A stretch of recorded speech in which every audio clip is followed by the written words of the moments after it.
ఇంకొక 2 రోజుల్లో ఈ ఆంగ్ల సంవత్సరం 2024 ముగియబోతోంది. జనవరి అనే 2025 రాబోతోంది. ఈ డిసెంబర్ 31 మంగళవారం చిట్ట చివరి రోజు ఆంగ్ల సంవత్సరం 24లో. ఈ సందర్భంగా ఆ రోజు రాత్రి 31వ తేదీ డిసెంబరు రాత్రి కాళరాత్రి ఆటవికులు, అనాగరికులు, అసురగణాల విలయ తాండవం మనం చూస్తాం. మనమందరం హిందువులు మెజారిటీగా ఉన్న దేశంలోనే ఉన్నామా, మరేదైనా దేశంలో ఉన్నామా అనిపిస్తుంది.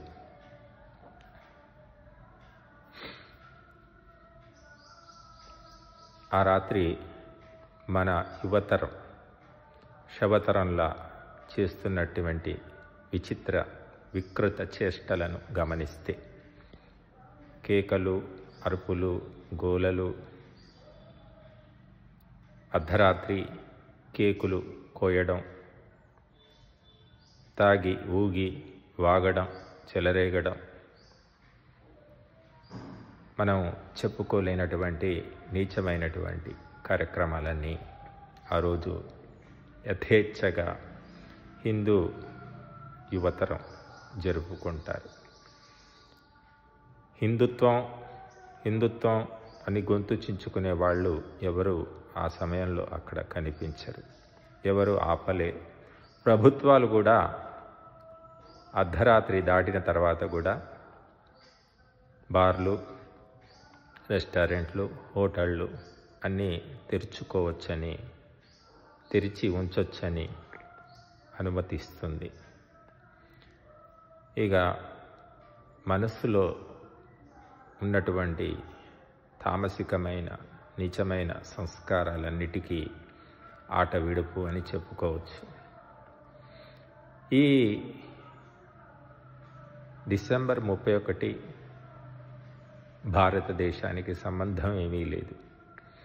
అది కొత్త సంవత్సరం అంటున్నారు ఆంగ్లేయులు. మనకంటూ ఒక సంవత్సరం ఉంది, ఒక సభ్యత ఉంది, సంస్కారం ఉంది, సంస్కృతి ఉంది. ఇంగ్లీషు చదువుల మోజులో పడిపోయిన ఈనాటి యువతరానికి ఇవేవి పట్టవు. ఈ ఇంటికొక్కరో ఇద్దరో ఉన్న ఈ సంతానానికి ఇబ్బడి ముబ్బడిగా తల్లిదండ్రులు ధనం ఇచ్చి ప్రోత్సహించడంతో పాశ్చాత్య దుష్ట సంస్కృతి ప్రభావంతో చెలరేగిపోతున్నారు. ఆపాలని ఎంతోమంది సాంస్కృతిక వేత్తలు, సంఘాలు ప్రయత్నం చేస్తున్న, జాగరణం, ప్రేరణం కల్పిస్తున్న పరిస్థితిలో పెద్దగా మార్పు కనిపించడం లేదు.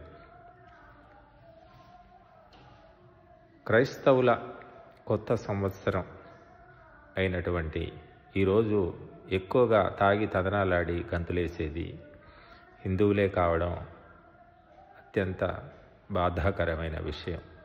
దీన్ని బట్టి హిందూ యువతలో మన పరంపర గురించి, చరిత్ర గురించి, సంస్కృతి గురించి ఎంత జాగృతి ఉందో, ఎంత అవగాహన ఉందో కూడా తెలుస్తున్నది. ఈ దుష్ట పరిణామాలను తగ్గించేందుకు, నిర్మూలించేందుకు పీఠాధిపతులు, మఠాధిపతులు, స్వాములు, పేరు పొందినటువంటి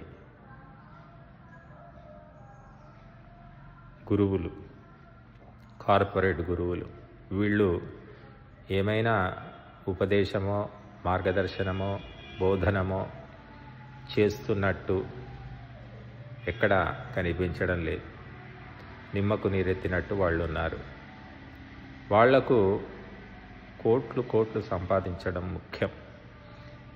సామాజిక సమస్యల గురించి కానీ, ధార్మిక సమస్యల గురించి కానీ, హిందూ సమాజం ఎదుర్కొనే సమస్యల గురించి కానీ వాళ్ళు ఏనాడు మార్గదర్శనం చేసినట్టు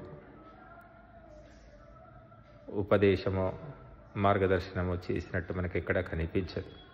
కానీ వాళ్ళ వెంటే హిందూ యువత, హిందూ ప్రజ వెళుతూ ఉంటారు గొర్రెల మందలాగా.